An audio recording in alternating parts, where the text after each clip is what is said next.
Alright, welcome to the Ruin Keep. The Ruin Keep is tumbled down walls and ivy covered stone, surrounded by firs, palm trees. It's a home to thieves, beggars, pirates.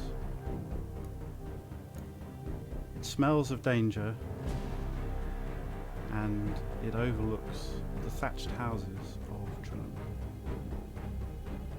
It's hot, 32 degrees hot. In the 10th month of the year, it's actually one of the hottest months.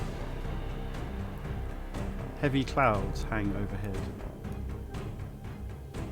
always raining, always a grey light.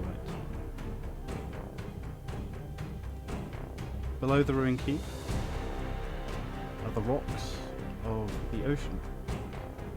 Trilon is a port town. It's bustling with visitors. The harbour is full of ships, cargo ships, warships.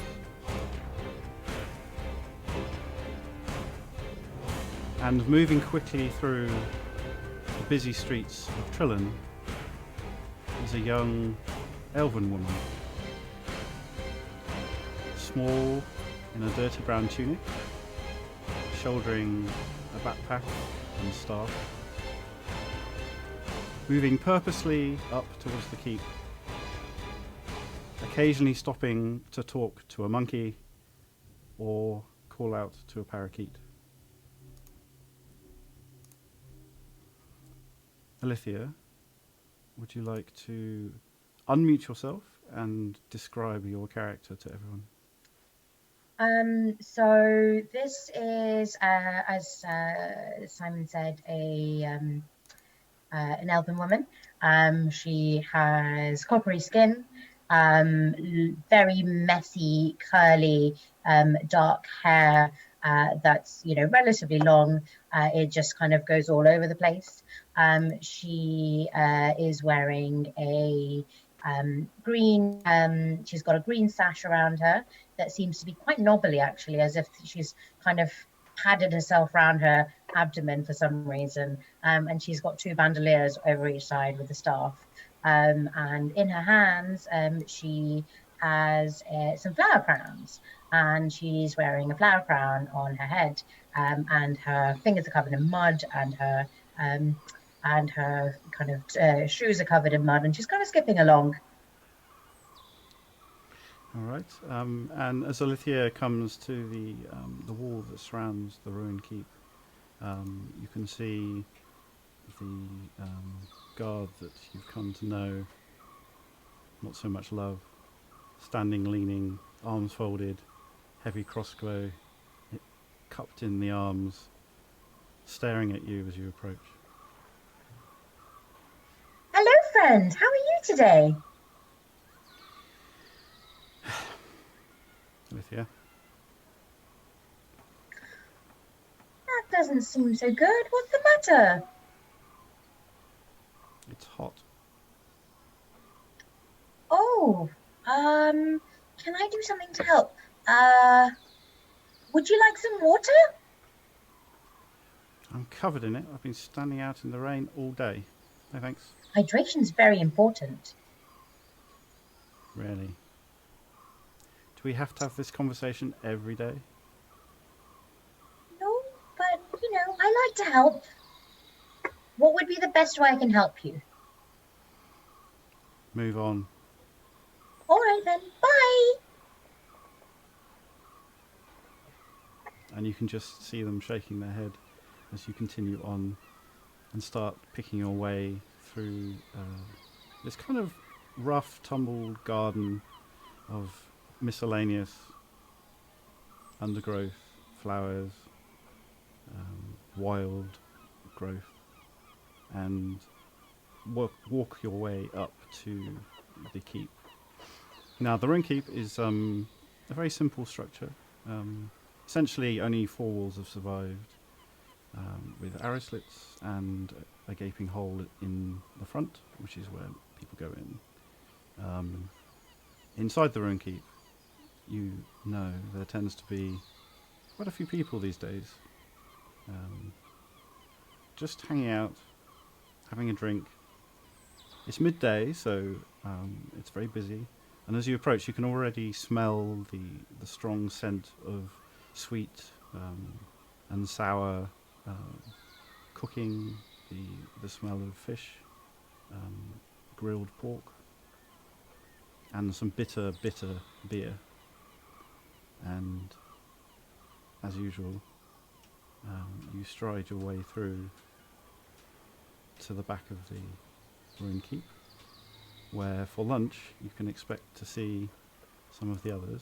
And when you arrive, there is one person sitting there, and that is Seymour. If you'd like to describe your character and what you're doing. Seymour is lounging at the back, sort of staring out over the sort of sea and the coast, sort of enjoying the breeze. He's got a small glass of wine in his hand, which he doesn't seem to be drinking too much of, but he's just generally closing his eyes and sort of enjoying the midday, even though he doesn't seem to mind the heat at all. He's wearing, he has a cowled hood, but it's not up. It's a deep, dark green sort of cloak, and then he's wearing some sort of leather armor, and across it is, or down it, is a series of sort of pouches or bandolier of some small glass files, a couple of metal files, and then by the side, on either side, he's got a couple of daggers, and he's currently got his feet up on a small stool that he's brought up from the thing, so he's just leaning back. He's got a sort of a hawk nose, by the way, and sort of a thin, very plain. He's not. There's nothing particularly outstanding about him. All right, and the table that Seymour is sitting at is outside the back of the ruin keep, and the back of the ruin keep is effectively a cliff. So the keep overlooks the sea, and this particular table is in a quiet place at the back of the keep, and if you lean to one side, you can just see over the side of this slope, and then the cliff face, and the waves below, and the occasional fishing vessel passing by. So Alethea, you arrive in the doorway leading out the back. Hello, friend. How are you? Ah, Alethea, won't you have a seat? How are the guards? They're wet. They don't want to drink water. Right. And maybe they're upset because I didn't give them a flower crown. But I've got one for you, Seymour. Oh, excuse me, or what? It's a crown made of flowers. Here you go. I'll go put it on his hand, on his head. Is this some kind of magical device of some kind? Will it protect me from it water? Is. Yes. Mm-hmm. I think you're... I do not think you are telling me the truth. You need to get better at lying. Yeah, I thought we've had these discussions before. You give it away with your eyes, but thank you for this amazing device. Thank you. Anyway, one thing I was going to ask you was those plants that you sent over for the poisons. They are a little strong. What you're looking for? I basically killed. Seem to have killed off at least 3 rats trying out the poisons. They are way too strong. I wonder if you might get the stalks to be a little thicker and the leaves to be a little less broad. The plants that you were growing for the poisons. Yeah, no. But like the plants are plants. I can talk to them, but they do what they want to do. Right. So. Yes. So the idea is can you encourage them to grow a bit thicker of the stem? Can you not ask them to grow a bit? I can ask I can't guarantee they'll do it. They're like you or me.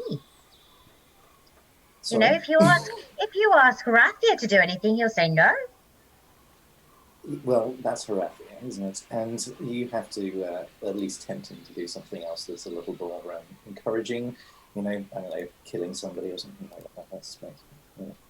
But anyway, next time you have a chance, please give the best wishes to my plants. Maybe you should come. Maybe you should help ask them too. I do not think I would be very good at that job. I think you're the person who is great at plants, and you just need to deliver them to me so that I can work with them. How's that? Yes, never mind. Okay. I will come and visit and talk to your plants. I will come and visit and talk to you. You can hear familiar footsteps. It's the sound of Horatia as he makes his way down the stairs just around the corner. And you will notice that there is now a door that's been put into the area that Horatia is coming from. It's been constructed relatively recently to make the area a bit more secure. So as Horatia arrives, you can either burst through the door or you can just quietly open it. It's up to you. But yeah, Horatia, you arrive to join them. Well, he'll open the door forcefully, but he's not going to burst out the door like he's making an entrance to his own keep. Fair point. So, you know, he opens the door in his typical manly fashion. Okay. And pushes it closed behind him. All right, what's up? He'll come and sit down. He'll turn the chair around so the back's facing the table and sit down straddling it.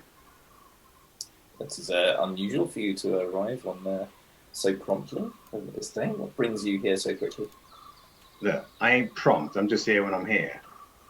What do you want? No reason. No reason. Well, why don't you... Talking about you and saying how the plants are like you, Horatia. Yeah, whatever. I haven't had a chance to describe Horatia to the audience, so I'll take the chance to do that now. Obviously, he's sat down now, but when he was stood up, he's an enormous guy. He's human, but despite that, he's 7'2", and he's built like a brick outhouse, shall we say?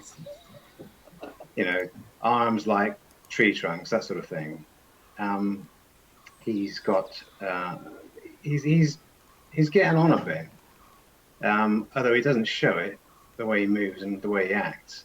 He's got a shaved head, stubble on his chin, and one half of his face is covered with a skull tattoo. He's not a nice looking guy. He's built to intimidate, and he's embellished it just for the same effect. He has two enormous swords that he can reach for over his shoulder. One's a great sword, the other one is an unusual looking claymore. He has two axes strapped to his sides and a heavy crossbow, as well as a javelin sticking out, and various knives that you can see sticking out in boots and things. He's heavily armed. He wears very worn black studded leather. He's sweating in the heat, but it doesn't look as though that's unusual or he's unaccustomed to it. His clothes are open down the middle.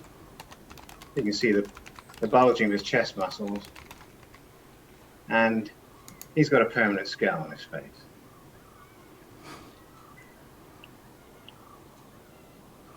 Anything new?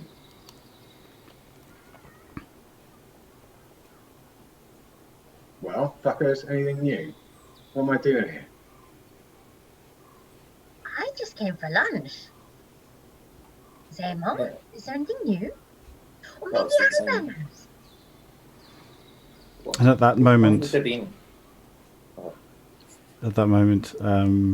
Adalbert also comes through the same door from a different location, looking a bit tired.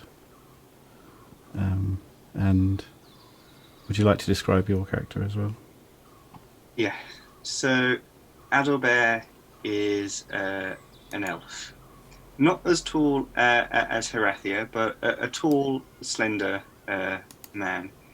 He has red hair kind of tousled down and freckles across his cheeks. Piercing blue eyes look out at everyone, and across his forehead is a gold band. He walks with a purpose. Wherever Adalbert goes is because he's needed there. He's wanted there. He has a white silk undershirt with blue shirt on top with great puffy blue shoulders. Now this is a sort of blue that in the light it's bright, it's royal, and in the dark it's like shadows. It's beautiful colours. Black breeches and high black boots. And hanging by his waist is a rapier in a matching blue silk scabbard with golden bushing and a silver tassel hanging down. When he arrives, wherever he goes, it sounds like there's a trumpet fanfare awaiting him, and he strides in with a purpose. Even though he's tired, he looks wonderful. Hello, everyone. Bertie! Hello! I brought you this, and I'll give him a flower crown and put it on his head. I think they're all the fashion. They're all the rage, Adalbert. I think you would find adorning yourself with one of these just as good as I. You would look on, maybe even better than I look at the moment. I imagine I do. Yes. Did you grow these yourself, Ellie? I did! It's in my garden off the shrine. Aren't they pretty? They are. I've been meaning to ask you. Now my house has been completed, I'd love some of your help getting some jasmine and some honeysuckle in the courtyard. Yes, I think we can do that. Yeah. I think my plants might take preference. Perhaps no. Just I seem to. I think I got there first. Adalbert. Really. I mean, honeysuckle is it's not exactly useful, is it? Really. It certainly is. It all takes time to grow. They can all grow at the same time. There's enough plants for everyone, guys. Right. Okay. This is thrilling, but if we've got any actual stuff to discuss, or we're just talking flowers the whole fucking time. Everyone roll perception. Am I still? Do I still have problems seeing? Yeah. I'm afraid you're at disadvantage. 18. Zamar, who is leaning back, is just his eyes watering a little, and blinks on his left eye, which is not working too well. Okay. 15 on disadvantage. Nice. I got 15 on as it is. That's pretty good. Got 21. That'll be it for the entire session, won't it? I know, it's completely the wrong time to roll. It really is. You all notice that quietly standing in the shadow of the entrance to where you are is Galila. Galila has her is still carrying her heavy winter furs, her heavy winter cloak over her shoulder, and is wearing a simple brown tunic. And sandals with a moleskin hat that's clasped over the bun on her hair. She's an elf who's got a very quiet, restrained, passive expression, very peaceful, and looks like she was just patiently waiting for the conversation to finish in the way that people do that can never interrupt anyone.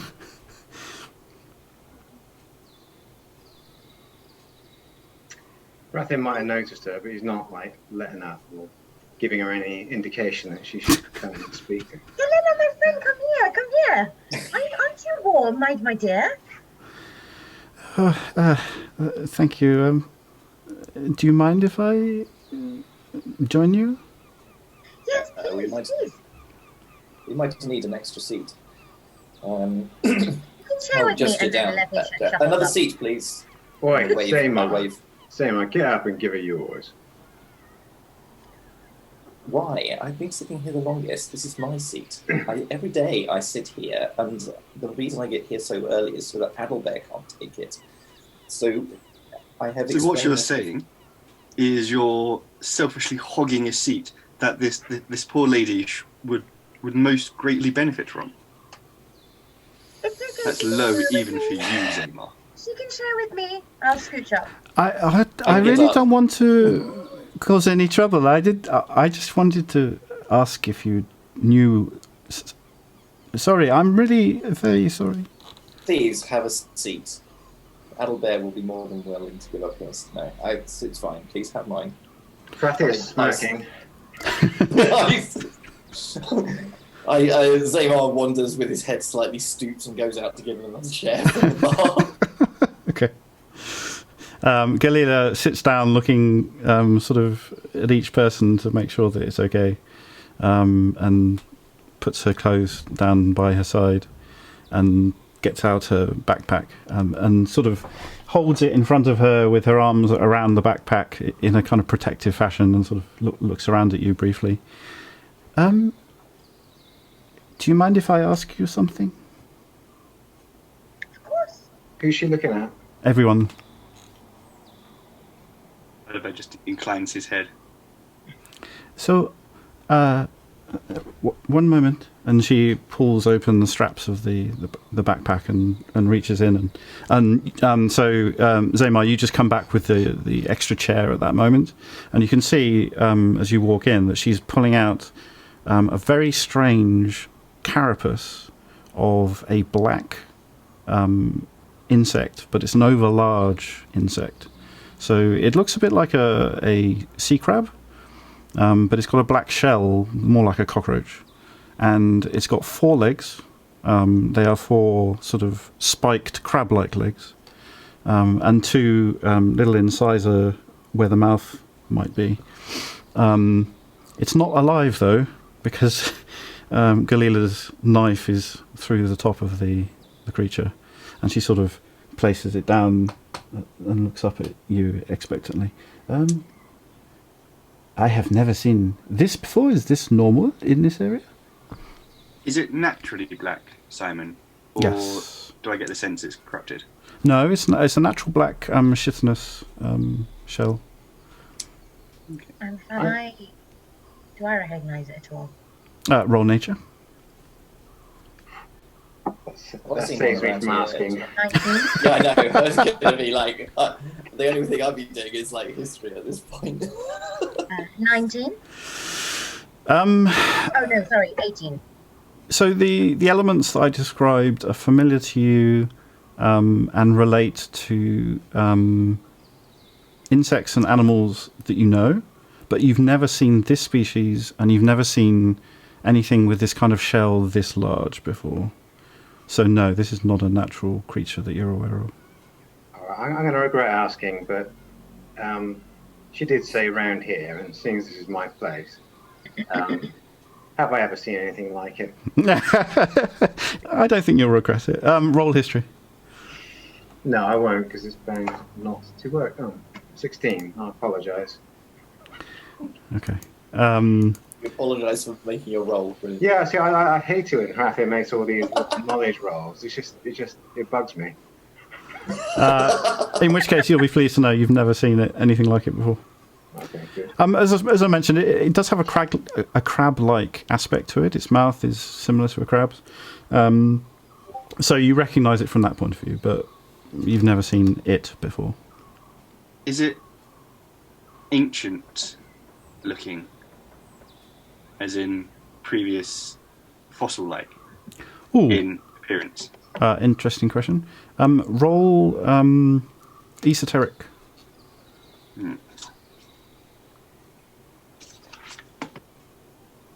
would be a 13. 13. Mm. You're struggling at the moment with all the bits and pieces of it. You would guess if the structure is similar to a natural creature, then it's actually quite young, maybe very young, but you're struggling to identify those things. Meanwhile, could everyone roll another perception roll? This one does matter. Well, ish. Ooh. 8. 9. Okay. 10. Ooh, That going was up. 15 with disadvantage, and I'm very annoyed because that was a 20 on the other one. Okay. So I am going to send Zaymar a secret message. So bear with me one sec.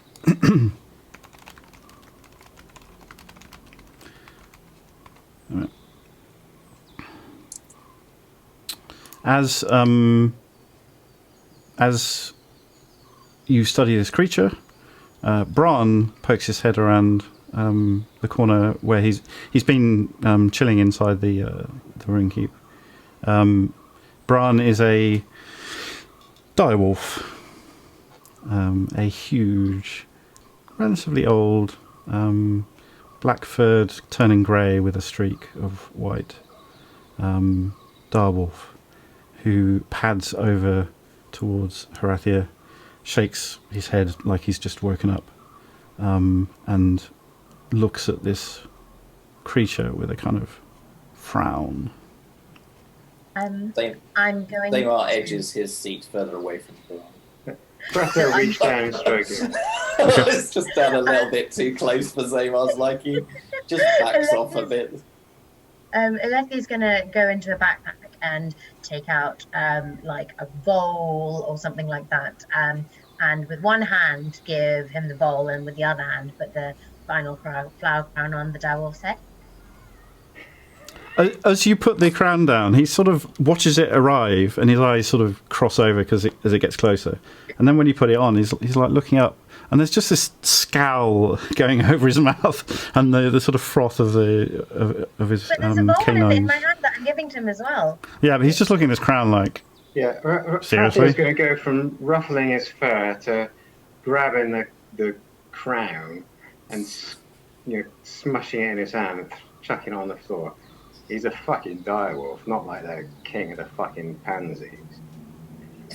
I Right, take offence at that. Swish his hair. Well, if you would like, does Adelbert have his crown of flowers on? Yeah, Oh right, it's a gift from Ellie. Yeah, indeed. Bran snaps at the vole and takes it in one mouthful and throws his head back and starts chewing and swallowing. And meanwhile eyeing you as if maybe you might have more crowns where that came from. Or more voles. Yes, indeed. I do hope that wasn't alive. I didn't see it. Right. Okay. This I walk over to this like crab thing, and I wonder. It's like I'll take out my dagger and then tap the shell. How thick is this thing? Is it like particularly well armored? Yeah, it's actually quite a heavy shell. If you took it apart, you could probably reuse it for some kind of armor. It's got a kind of leathery aspect to it that makes it less brittle than the usual chitin. How exactly did you kill this creature? Obviously with the dagger, but was it moving fast? I spent a long time following it, and it was very strange. Its movements are not normal. They are short movements and then stop, and short movements and then stop, like looking for something, I think. But not hunting. I watched it enough to see this, and then I thought, I want to see more. I want to examine this thing. So I killed it with a knife. It dies easily. I mean, if you put some strength in the blow, of course. Adalbert has reached into his satchel and taken out quite a thick sketchbook. He's open to a blank page and he's kind of starting to draw essentially some line drawings of the creature, quite realistically. I wonder, Galera, afterwards, you talk about taking it apart. If you did not have plans to do so, I'd very much like to take it back to my research desk. I must say I haven't seen a creature quite like this. Its taxonomy, it's a relatively new evolution, I think, quite a modern species, and I'd quite like to, well, take it apart and learn some more. I think it's unnatural. It doesn't feel right. Even more reason for me to take it apart and learn more. So If that's okay with you. But how do you know it ain't natural? Things get big. I mean, look at Bran. He ain't your average wolf, is he? It's not just the bigness. It's the way it's put together. The shell shouldn't be like this. And the nature of the shell, that's not what insects or crabs are like. Would you care to join me in my session, Mads? It'd be quite useful to get your knowledge on sea creatures as I dissect it. Yeah. Would you like me to turn into one? But don't dissect me. This sounds like an extraordinarily bad idea. You want to No. turn into this creature. That'd be very interesting, actually. Do you have to... I don't understand quite how your magic works. Without seeing... Galea said it moves strangely. Having not seen it move, by morphing into the creature yourself, would you move as it naturally does, or how you feel it would under those circumstances? How I feel it would. Unless Okay. I've seen it, I wouldn't be able to. But there's only certain ways certain things can bend, you know? Yes, I suppose. Because that would be quite interesting to see how it does move. Again, based with your knowledge and my expertise and everything. It'd be quite interesting to see how this did evolve and most importantly, where it came from.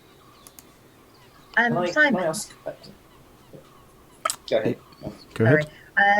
So you know how the crows that we had before, does this have kind of anything, this remind me in any way of like that?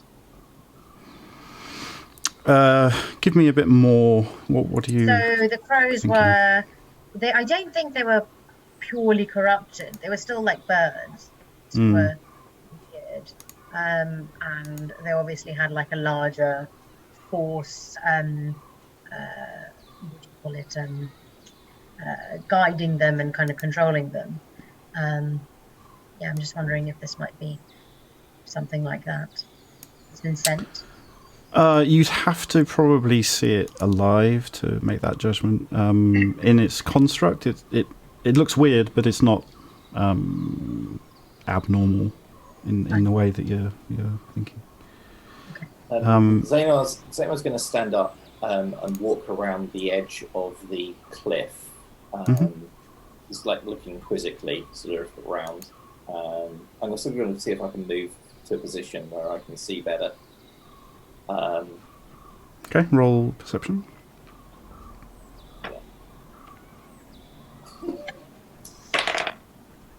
Okay, 13. So you can now see coming out of the mist and the shimmer of the ocean. There is a trireme moving very quickly towards the harbour.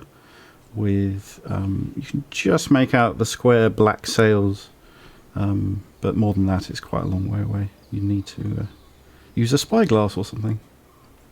I was just about to say that. I take out my spyglass, which I always have with me, and I put it to my good eye and take a look. But at the same time, I'll reach over my shoulder, because I know it will annoy Harathia, and go and point. Sort of like click in his general direction, and then point in the direction of the try room, and I'll have a look. All right. So we'll keep the same. Sorry, go ahead, Harathia. Can Harathia see it from where he's sat? Yeah, you can just make out the dot. As I mentioned, at this point, you can make out it's a trireme and it's got black sails, but that's it. And it's not the one we captured. I mean... No, the one you captured is in port. Well, just on principle, if he's snapping his fingers at me, there's no way I'm getting out. No. Like Zeron knows this one. Can you hear those drums? Sounds like war drums or something. You can now hear over the wind of the ocean drums coming from the trireme. Okay, that's not unusual because they use that to keep the beat of the strokes. Yeah. It doesn't sound especially urgent or unusual. No, just fast rowing. Yeah. So what? It's a trireme. How do you expect them all to pull at the same time?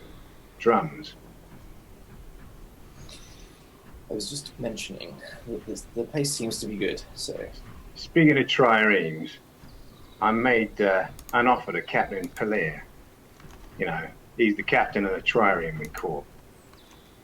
He didn't exactly accept my offer, so we kept the boat, and you might find him wandering around Trilling. I didn't chuck him in the prison, but then he ain't got a ship to go anywhere. Yeah. Well, maybe we can send him away on this thing that's coming. No, I don't want to send him away. He's a useful captain. I want him to realise that he don't fuck with me and take me up on my offer. By giving him the walk of the village. That's excellent, Garcia. Yeah, well, he's a sea captain, ain't he? How's he going to like it? I've told every single fucking ship's captain not to take him on board, so he's stuck here unless he wants to walk home. He'll get his feet wet right up to his neck. Wasn't he a pirate of sorts? Are you not concerned he might try to leave by force? He's a smuggler, but he ain't the only smuggler around here, is he? Well, that's true. We'd have to outsmuggle the smuggler's den that we have below in Trilling. But Harathia, I know this is a bit unusual for you to do, but maybe you could bring him on board if you were a bit nicer to him? Look, I gave him an offer. He tried, I don't know, he tried having his cake and eating it, whatever that fucking means. But I won't having it. He accepts my terms or he don't get the deal. He can stew on it in the fucking bars in Trilling for all I care. That doesn't sound that bad. You see Zaymar, after having looked through his eyeglass, sort of you hear a long, deep breath through his nose. That's Serene's ship. Breath here will stand. Serene's fucking shit. Yes. That bitch.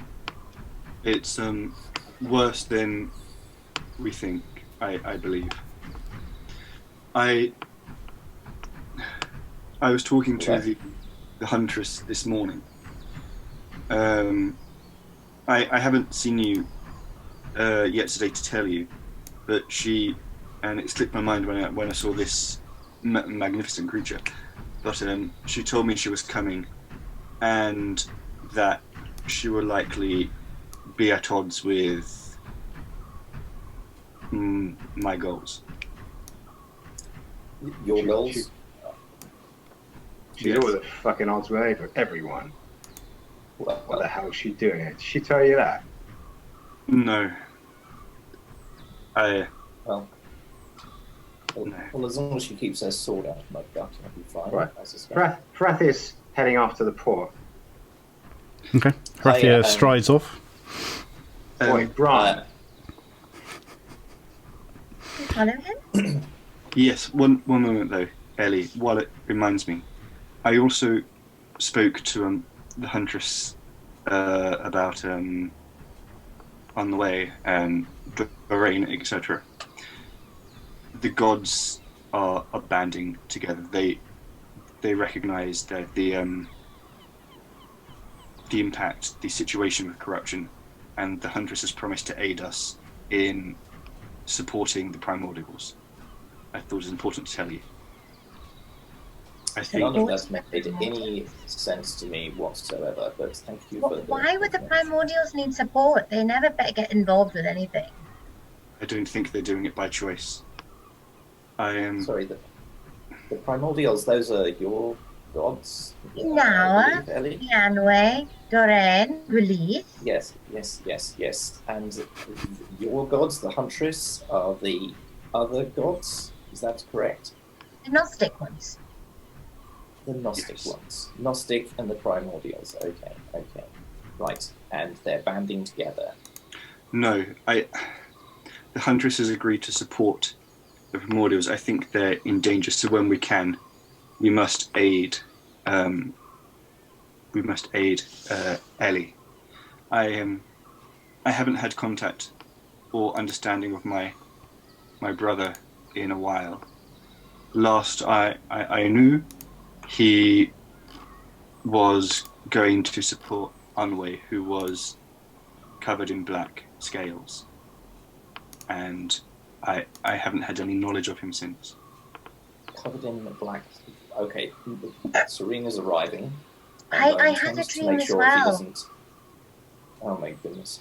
And what is this? I was under rock and stone, and I couldn't access the gods, the power of the gods. It was blocked from me. Maybe this is what they were trying to tell me, that they're under attack, and they won't be able to continue helping us, supporting us, being that font of You power. mean you won't be able to use your powers? Maybe. If you- Serious, you should have brought this to Rathi's attention a while instead of putting flower crowns on everybody. Never mind. Look, Serena's approaching. I suggest you get down there. I am going to change because I do not wish her to run me through the sword game. So I will see you as Baghdad down by the docks. Okay? And I go down. I go through the door and then head downstairs. Okay. Are you going to change? Sounds like Yes. you are. Yeah. All right. Cool. Yeah. And then I will join. Just let me know when I arrive. Okay. So to create the disguise, you can either do it quickly, efficiently, and dexterously, or studied and intelligently. I mean, as a hash job or not? Yeah. But I'll yeah, just do it as a so hash. do a dex check with proficiency. Yeah. I'm assuming that's what you'd prefer. Yeah, that's fine. Okay, cool. I'll send that over. So. Right.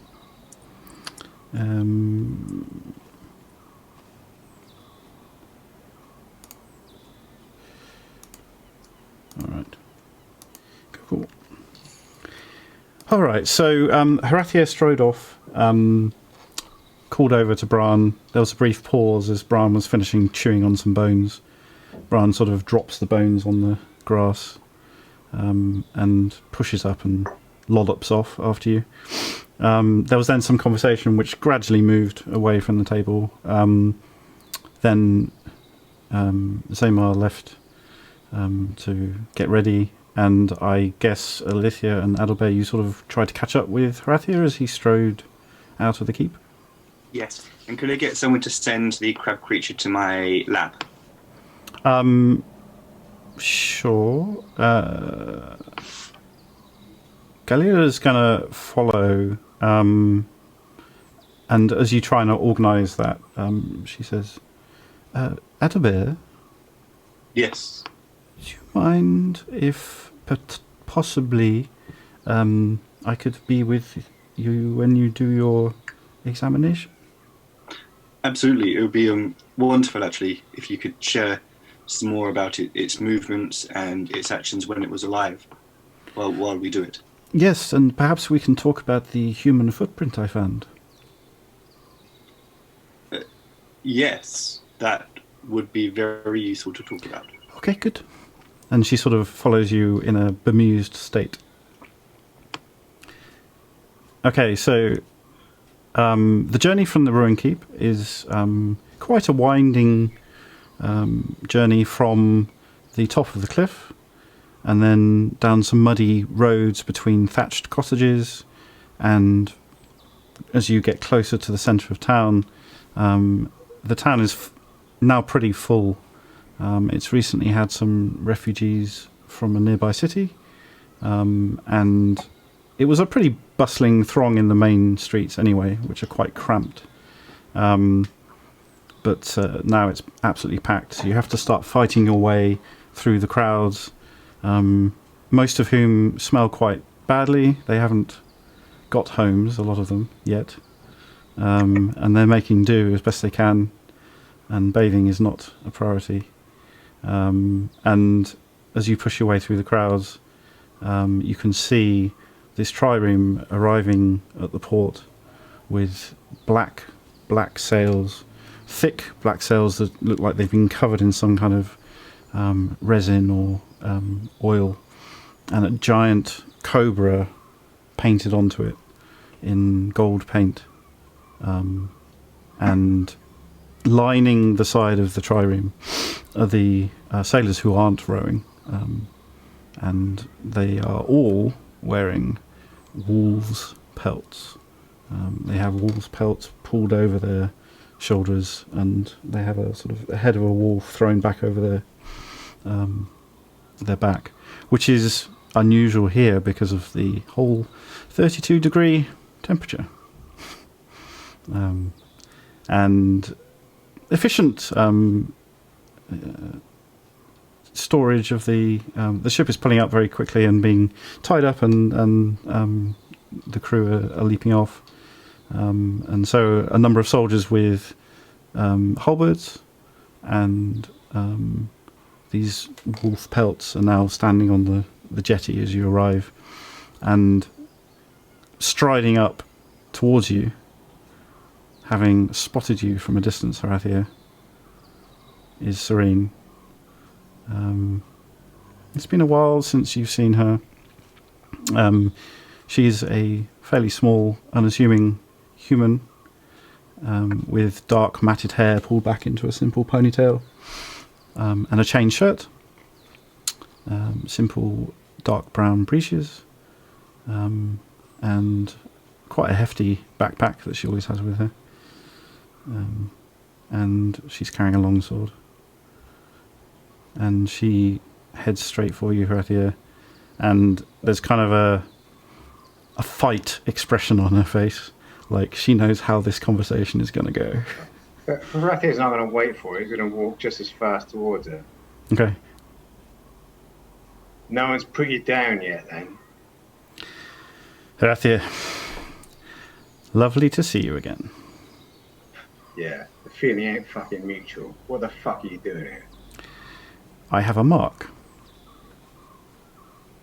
What kind of mark? I thought you wouldn't know what that was. This is Huntress business. I'm here to chase down a mark. I just need information and I need help. Of course I know what a fucking mark is. What do you think this place is? Amateur hour. Oh yeah, right. You want to try it on, you're welcome to try. We've been there. One of your friends died. I think you know what happened, don't you? True, I did spend too long on the ground. But about the mark.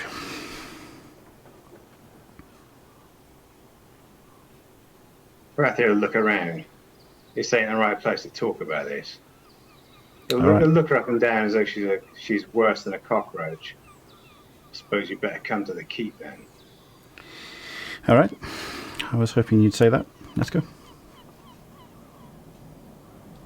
Rather will turn his back on her and walk off. Okay. So Adalbert and Alithia, as you're sort of trying to keep up with Horathia, he starts having this conversation, which is pretty short, and you arrive next to Horathia, and then he turns around and walks back again, with Serene sort of walking with him. That's good. As I came down the hill, I would have placed my mask on to be professional. So as it kind of went down, Adalbert reached into his satchel, and in the side of his gold headband, there are two little holes and a channel. And he has a gold expressionless mask with two eye holes. It kind of puts into the holes, lifts up and slots into place. So there is just a kind of long gold mask covering with some red curls just hanging over the front. Are you still wearing the flower crown with this? Yeah. Nice. All right. So as Horathia goes, sorry, go ahead.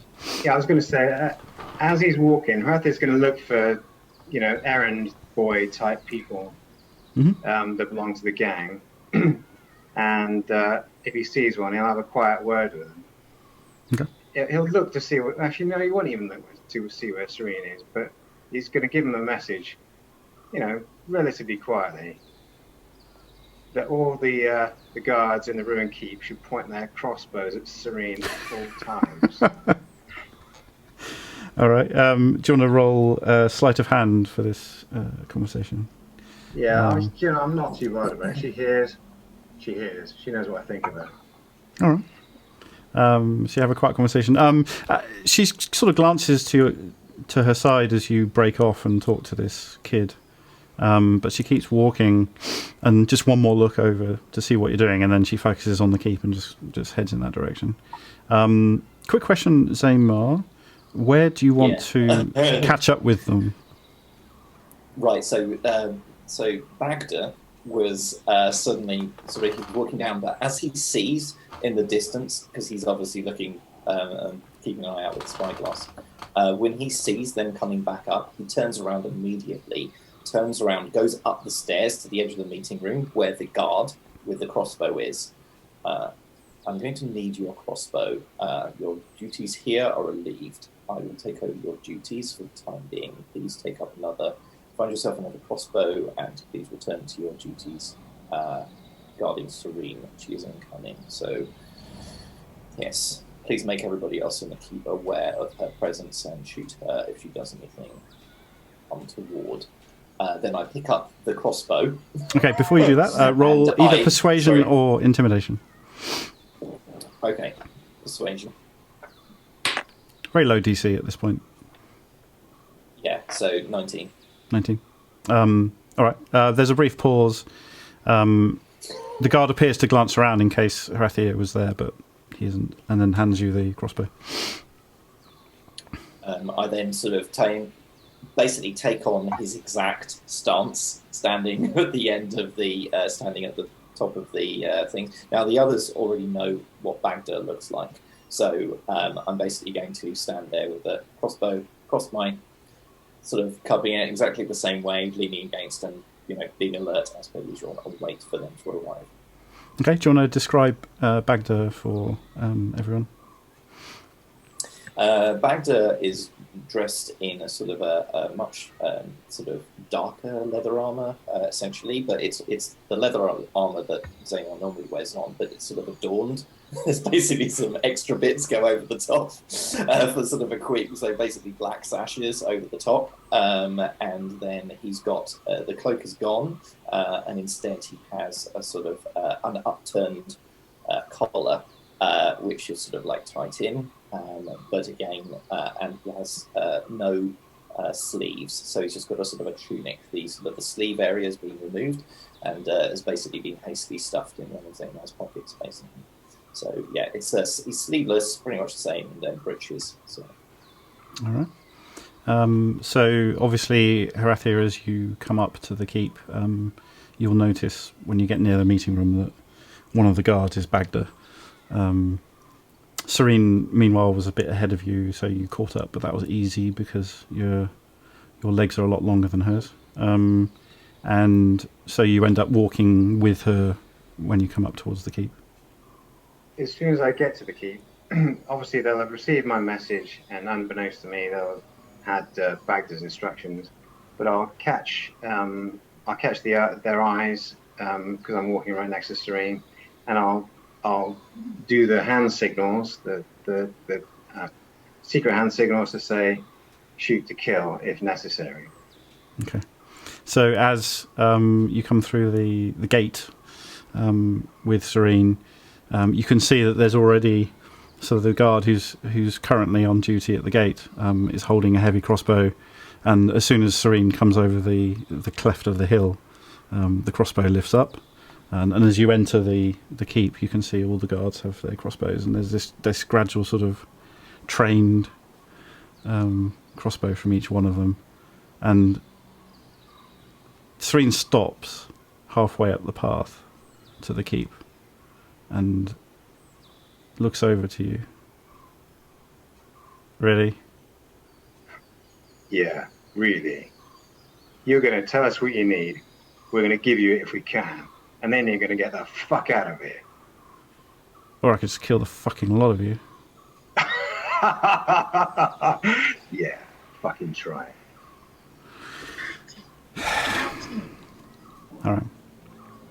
Bertie. Do I hear this, by the way? Do Aldri and I hear this? Yeah, you're all in a group, so you can either be ahead of them or behind them. It's up to you. So I'd be slightly behind and I'd whisper to Aldri, Bertie, should I make friends with her?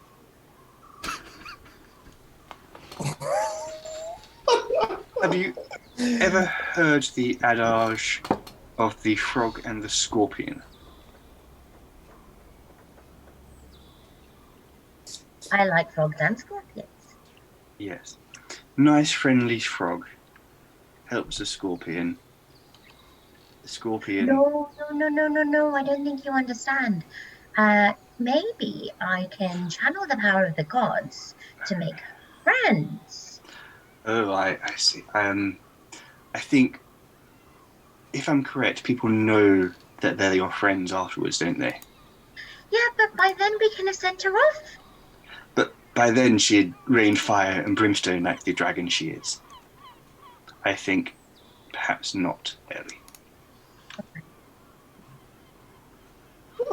It's a good job Zaymar wasn't there to hear. He'd have been like cringing at the time.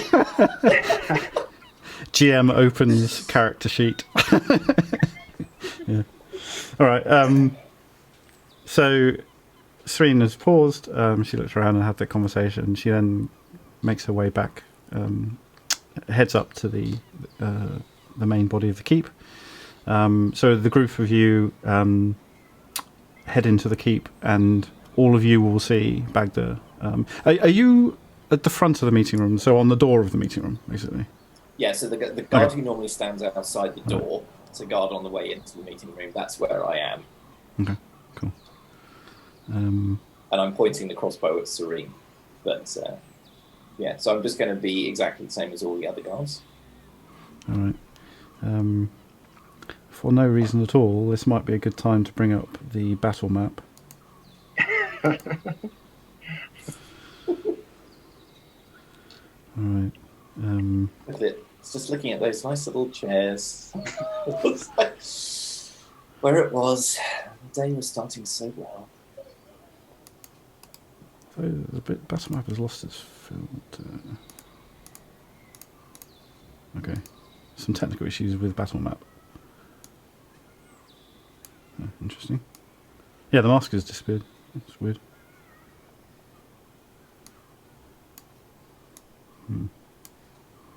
Apologies, everyone.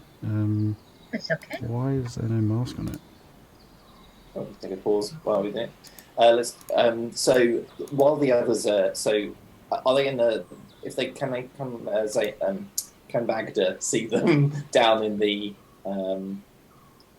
in the sort of the main area of the keep. I'm going to turn it off for now. We'll have to sort that out at another time. What was the question?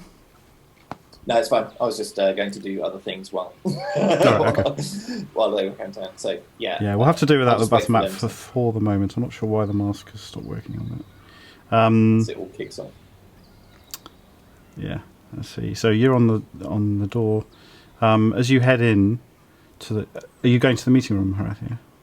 Yeah, but I'm gonna signal 3 guards plus Zaymar to the meeting room, and do a motion to say 4 corners of the room, sort of thing.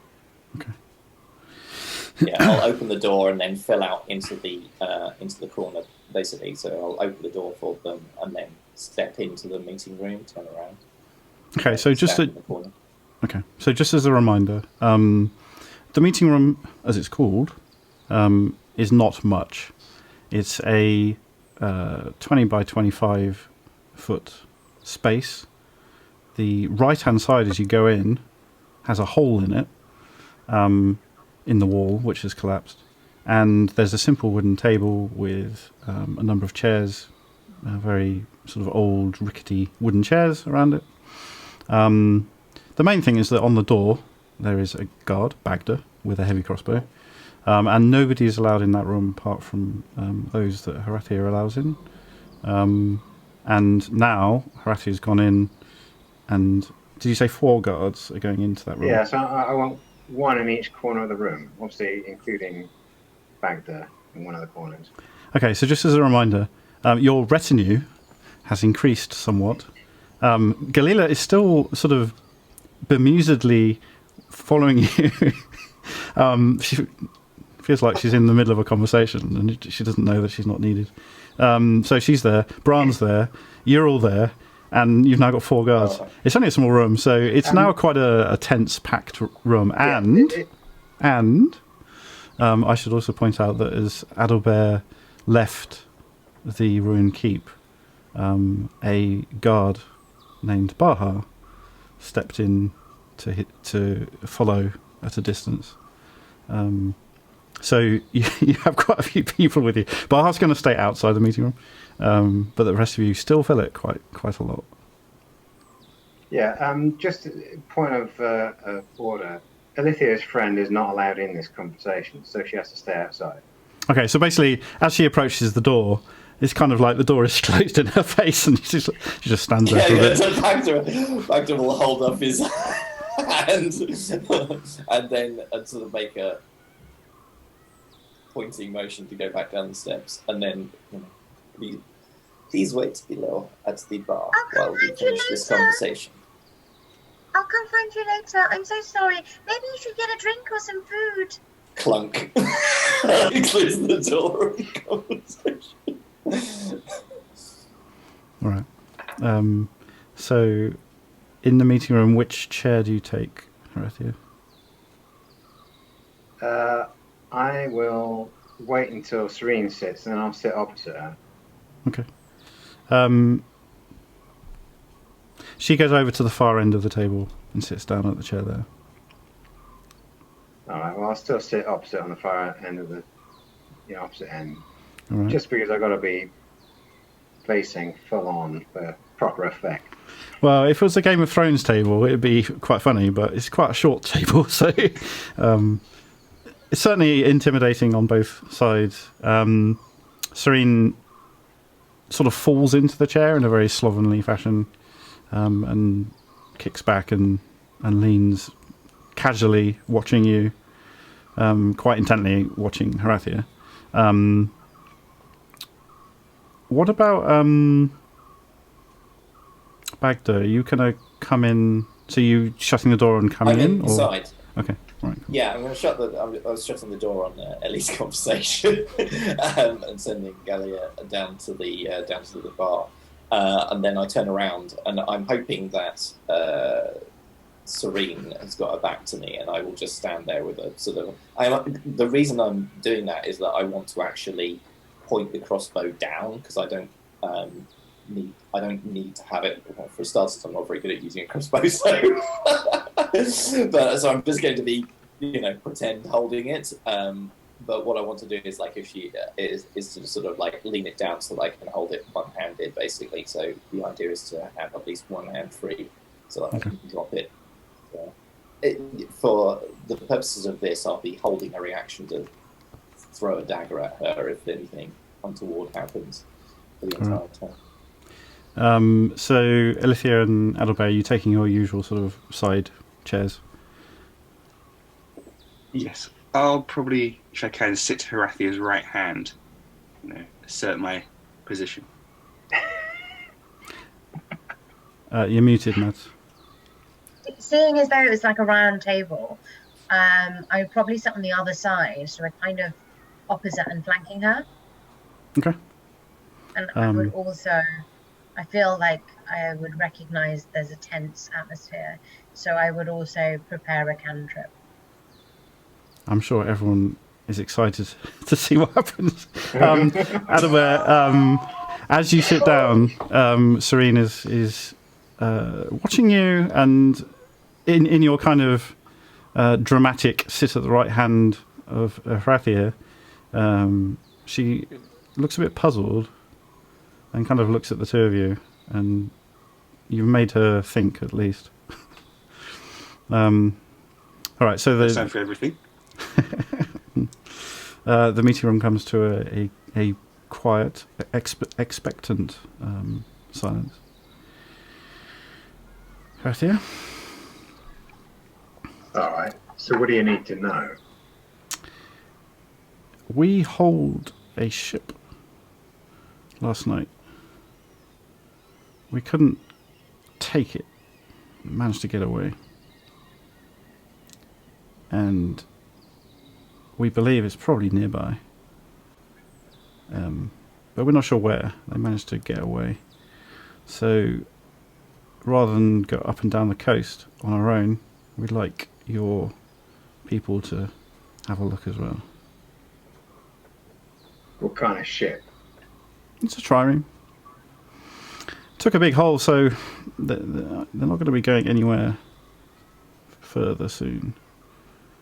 They should be stuck for a bit. All right. And where were you when you stuck a hole in the thing? Out at sea. No shit. Big fucking sea.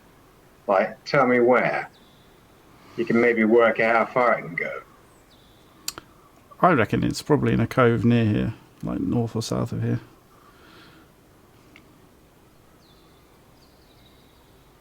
Probably south. All right. What do you want us to do? Just find it, engage it, what? Just let us know where it is and we'll deal with it. What is it to you anyway? My mark is on there. All right. Be a bit more specific. The mark. Roll persuasion or intimidation. Oh, I'm assuming intimidation. Yeah. I don't know why I bother asking.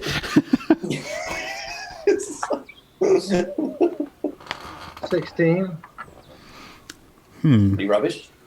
You. Yeah, I know. Sorry.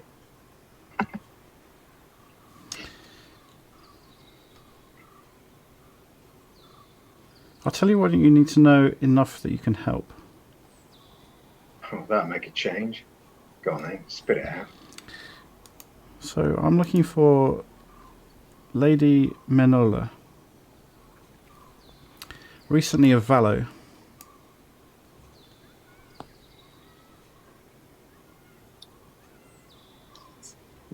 No shit. What does she do in Valo? Leaving. She purchased a ship, the one we put a hole in, and is heading here somewhere. We chased after her and caught her mid-passage. So some lady's leaving Valo for somewhere around here, and you're after her. Yep. All right. Let me guess. She ain't just some la-di-da fucking lady with dresses and shit.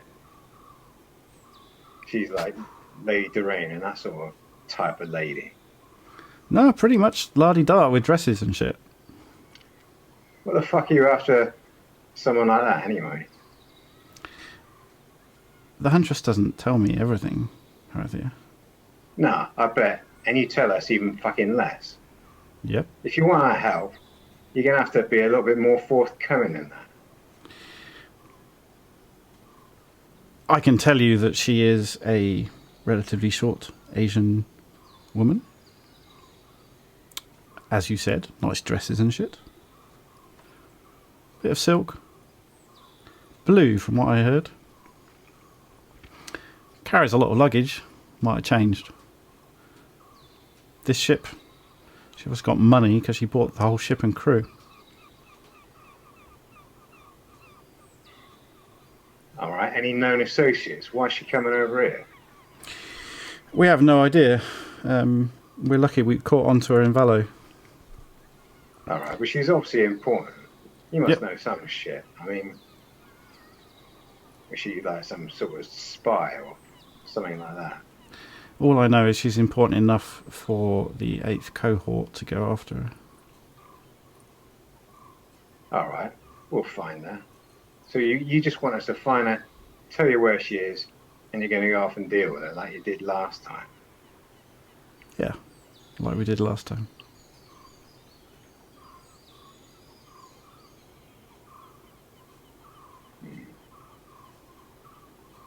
I'll be grateful. Do I believe her?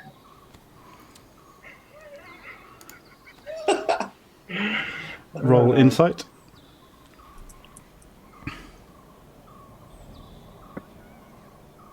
Yeah, no, I don't know. I don't know, Jack. That was a 1 plus 2 makes it 3. Thanks for the maths.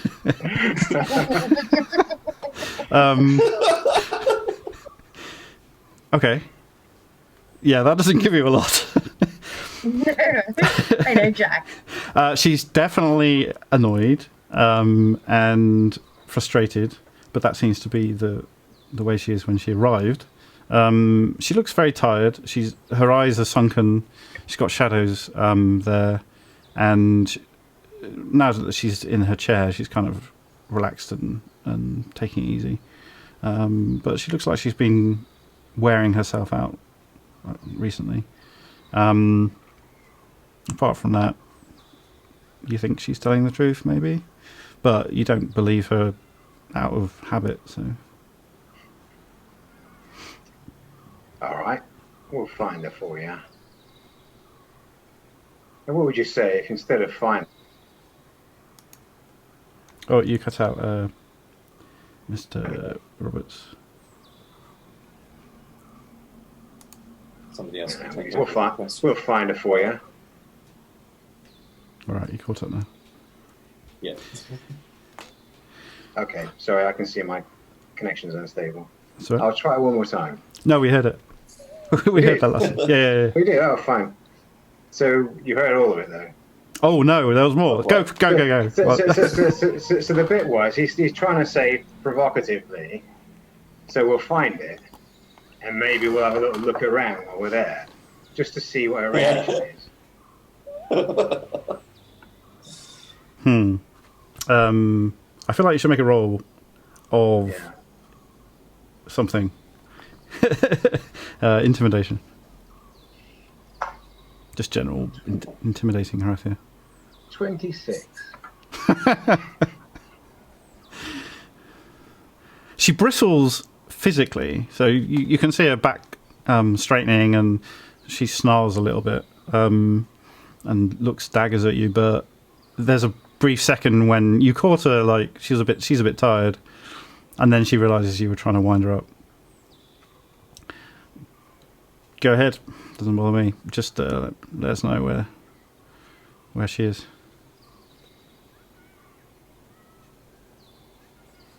Seems we might be able to do the job for you. Why don't we just capture her and bring her to you? Alive. All right. I think we can handle that. We'll see. I prefer it if you let us know first, though. I'll think about it. Maybe bring some pigeons. I'm going to be here, waiting. Well, you ain't going to be here. You're going to be in your little fort opposite. No. I'm going to get me a drink and some food. He'll actually grin. Enjoy your fucking drink with 20 crossbows pointed at you. I've had worse.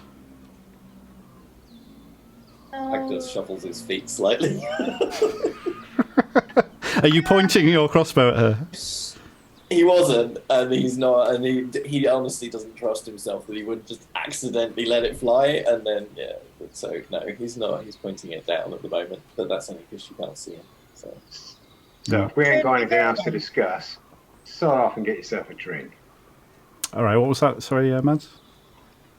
So I was saying to everyone, should we go then? Like, All right. now? I'm going to say that both your voices actually did happen at the same time. So Alithia addresses everyone apart from Serene, and Horathia tells Serene to bugger off.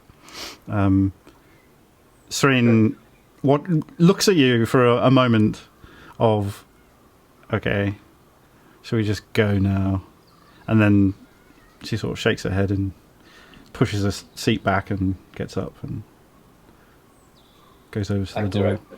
Baghdad opens the door. Is opening the door already and stepping back outside. He's not going to make eye contact though. He doesn't want to. He just wants to be as neutral and out of play, just nondescript as possible. All right. Sorry, Adalbert? I know you respond to that first, please. Serene actually studies you as she goes past. I'm just going to have a quick check of something.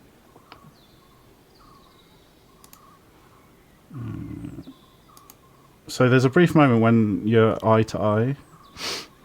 Actually, roll insight. As I said, I was specifically, yeah, okay. I mean, eye to eye, physically passing. Can I? Right. Can I do? Can 17. Okay. Can I do anything to distract Serene if I see this? Like what? Well, I do have some little nettle seeds Oh my god. that I can just go up and pat her on the shoulder, let it go down inside her neck. This is going to go well. So what action do you want to take? Do you want to throw it? Do you want to sort of sleight of hand slip it in? What's the thing? Yeah, sleight of hand slip. Okay. All right. Roll sleight of hand. Is Serene having? Is Alithia having to stand up to do this? Yeah, Alithia is going to have to get up and almost rush over. Horathia is going to want to get up as well. Okay. If nothing else, just to be big and obvious, but he doesn't think that Alithia understands how dangerous this woman is. So he's going to noisily push his chair out and walk, not straight to Alithia, but to the other side of the table or whatever it is, to try and draw her attention away from Alithia, whilst at the same time trying to catch Lithia's eye. Okay. Do I see that? Do I recognize? Yeah, you do. Yeah, your passive perception is good. So. Fine. Well, okay. I'm just going to throw it instead. Yeah, I'm not going to throw anything. I'm not going to throw anything.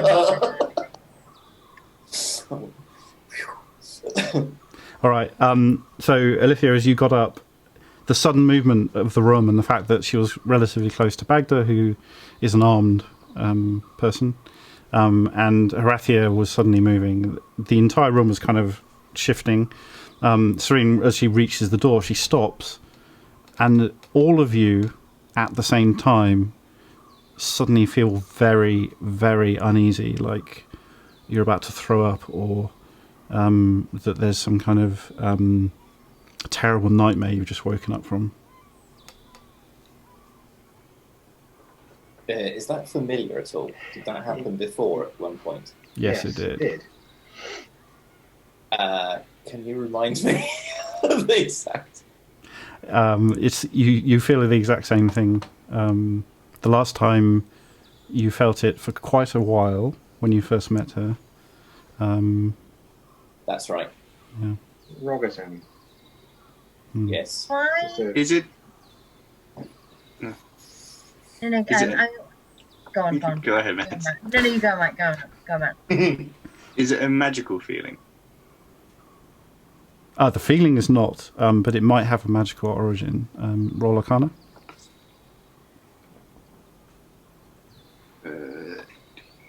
23. I'm going to send you a message. In the meantime, I'm going to ask: does it feel gross and icky, like someone who's like corrupted? That aura they give out. Actually, yes, it does. Yeah.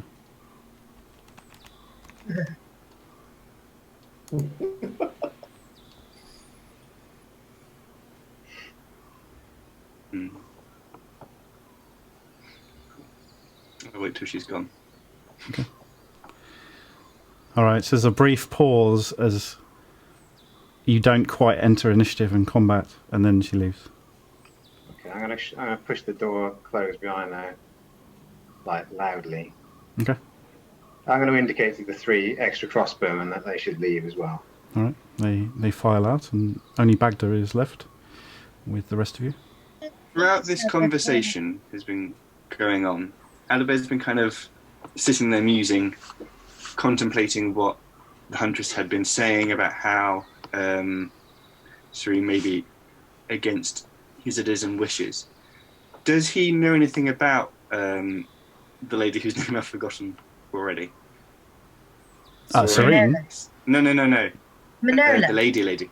Yeah. Oh, the lady. Lady Manola. Minola. Roll history. Goody. 18.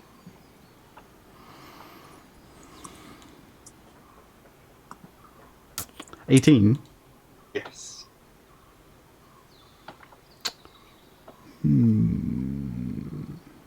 You don't know a lot about her, but the name does seem familiar to you from a royal family.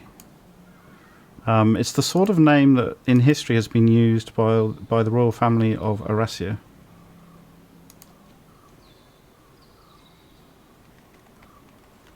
This, fellow gang. This is another person who has come from here. They seem to be cropping up recently.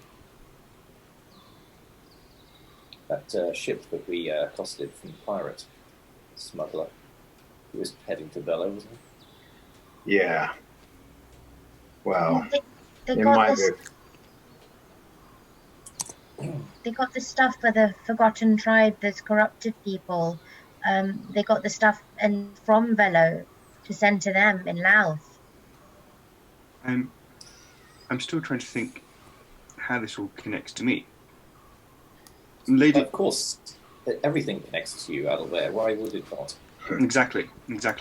But Minola is it's a royal name, which may link again to the Contrab. As we know, there are certainly dealings of corruption across the royal family, and I wonder whether that perhaps Lady Minola is one of the new royal spokespeople now we've supported and saved the Empress.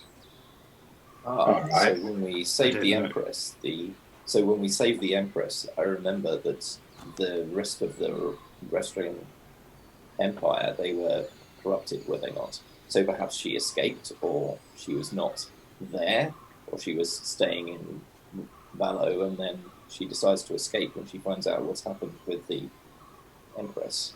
All right. Perhaps she is corrupted and is a new spokesperson. I don't know. Yeah, so the Huntress tells you that Serene's not going to... She's working against what you want. Well, what do you want? The world. All right, narrow it down a bit. Serene wants her alive.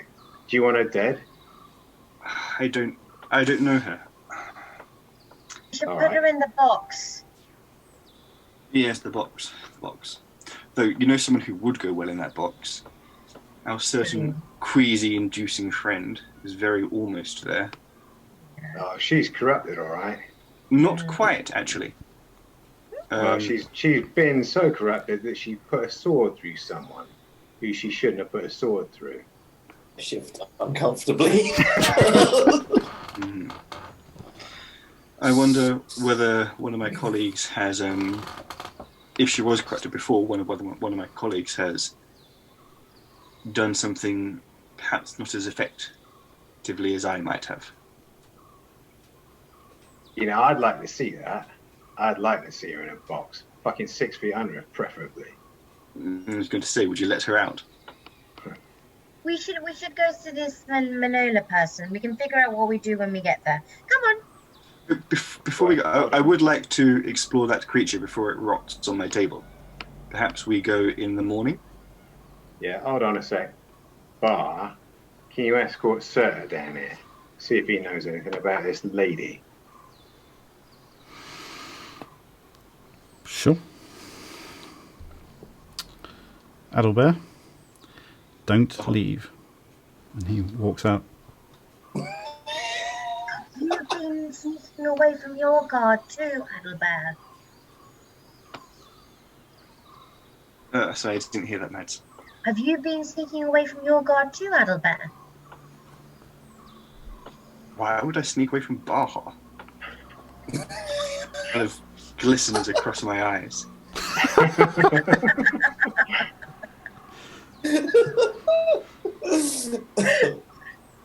Well, he's a bit overbearing.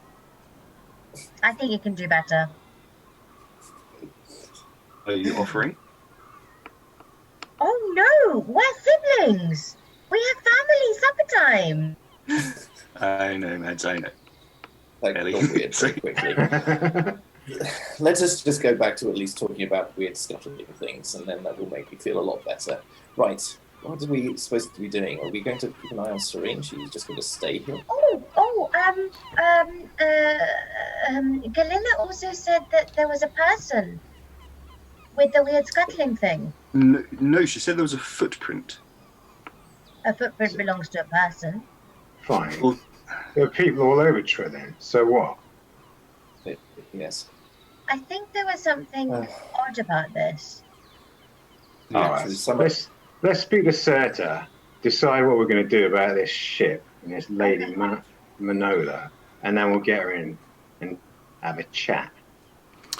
All right, so Baha comes back with a short, mousy, brown, unassuming, harassed, very tired-looking Serta, who comes into the meeting room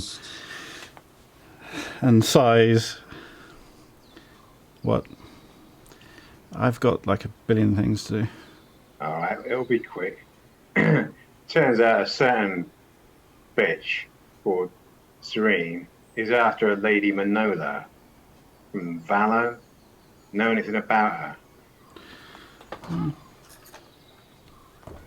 I assume you mean know anything about Lady Manola? Yeah. No, not heard of her.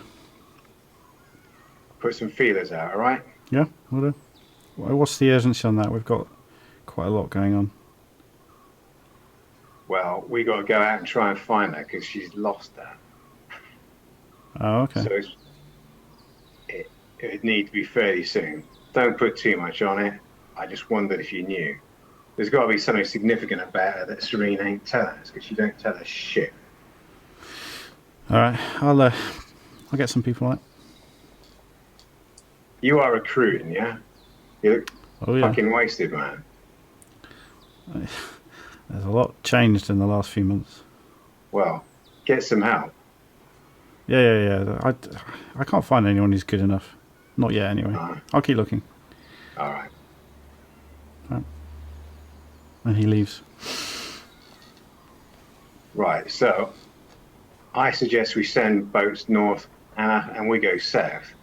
Seeing as Serene said that's where this lady is most likely to be hiding.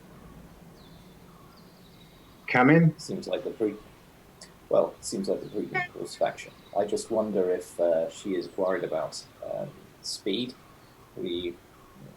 If we wait to dissect this creature, perhaps, and go in the morning, I wonder if that will be whether she would be worried that we weren't jumping to it. Not that I care what she thinks, but I wonder if haste is a issue here or not. How long would it take to dissect this weird scuttly thing, whatever you want to call it, the crab? A few hours to explore its machinations properly.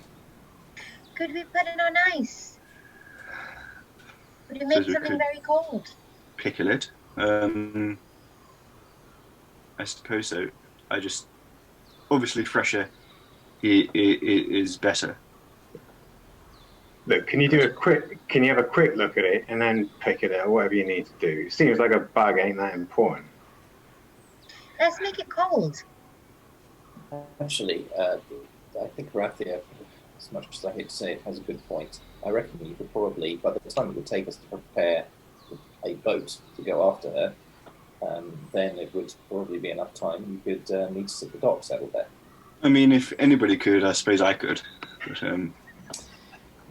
I'm sure, Ethelbert, that you're more than capable of working with such speed that we would be truly amazed at your capability were we to see it in person.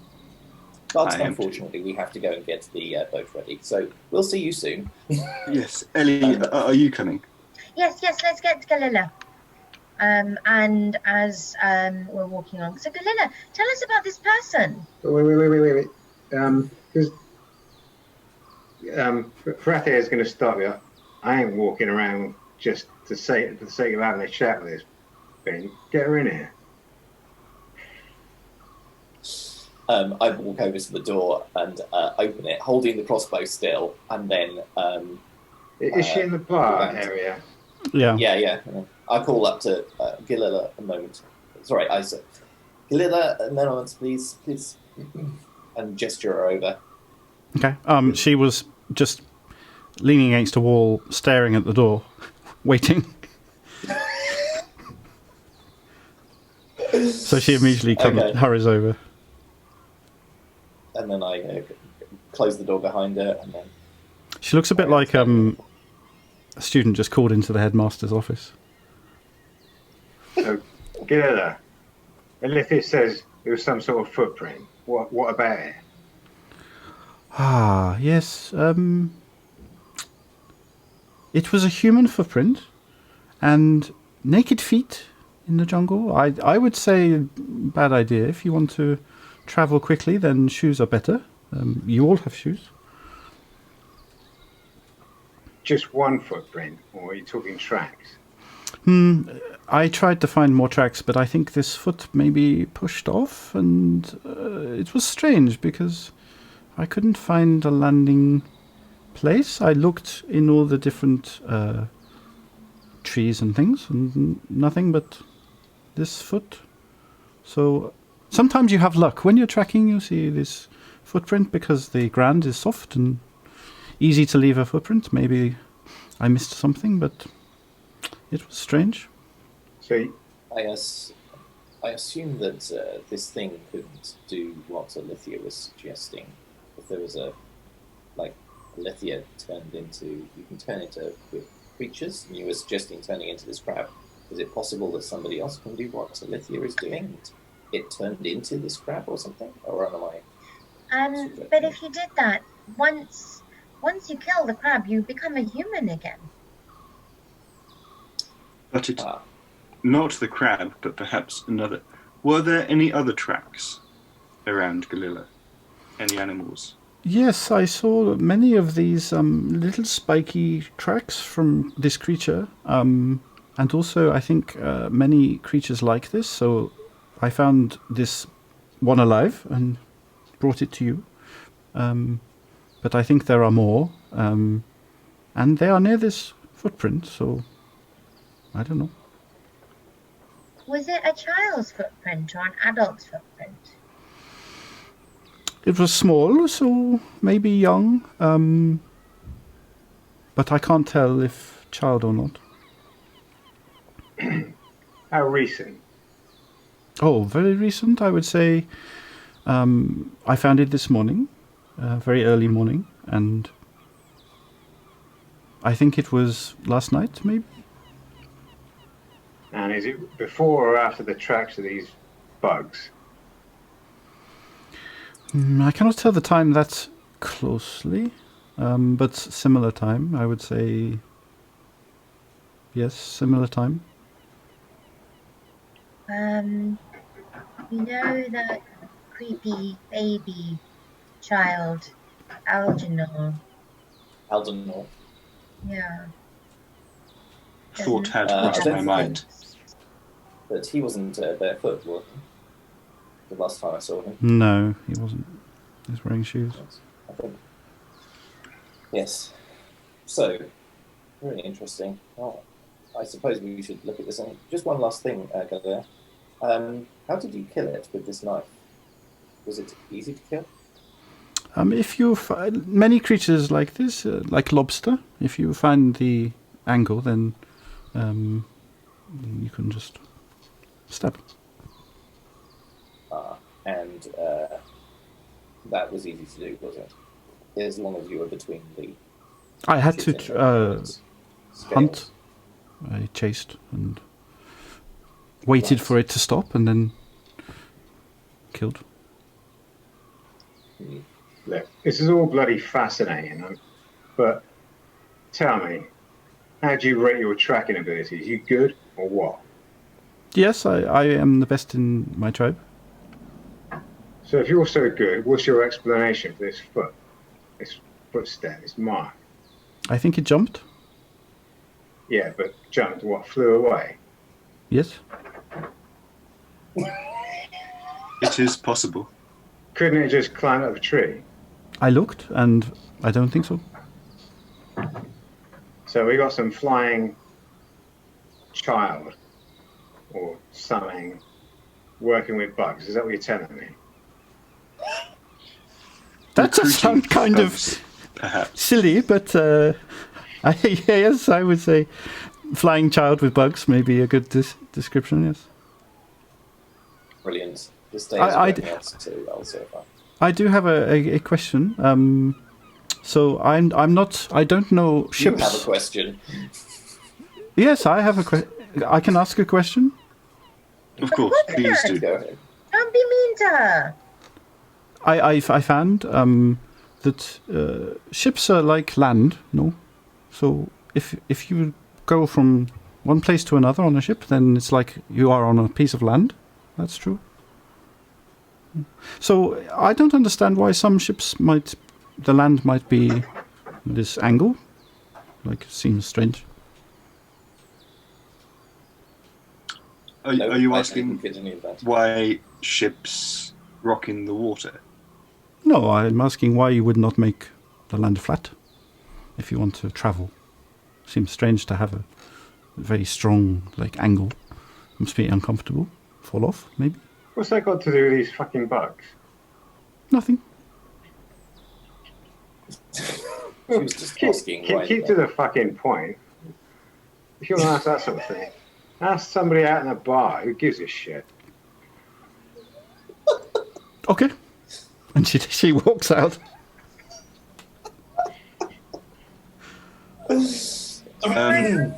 Ship question aside, I do worry this is a form essentially of recruitment of crows, perhaps, who are similar to the crows. And the crows attacked us en masse at the tower. Yes, they were under the influence of the corruption. They were working for another's bidding. And I do wonder whether this is recruitment of something similar, something close to us, something that can travel underwater, on land, approach us from all angles. Well, if that is the case, then perhaps we need to at least start to shore up certain defences. Perhaps we should start putting grills on the windows below the keep, and maybe we should start. I don't know if the portcullis down below is sufficient to stop one of these creatures. How big are they? Like this big, sort of? Oh, the carapace is about a dish size, and then the legs would extend that shape to maybe 2.5 feet, 3 feet. Right, but the carapace would be like the minimum size that it could get through, right? So from the Oh, whole you mean in size- terms of stopping it? Yeah. Yeah, the main body is like two dishes on top of each other, so like that kind of shape. Right. So as long as you can stop Yeah. the diameter, then you'd stop it getting Yeah, through. exactly. Yeah. So the portcullis would probably be okay. Yeah. Yeah. So yeah, put like grills like with silver shit on all the windows below the keep. Surprised you ain't done that already.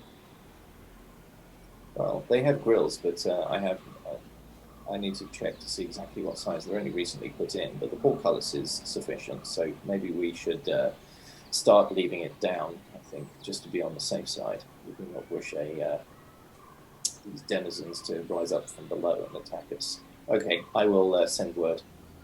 And I will, when I complete my exploration, I will share any findings I have with Baha, and he can share it with the rest of the guards. Okay.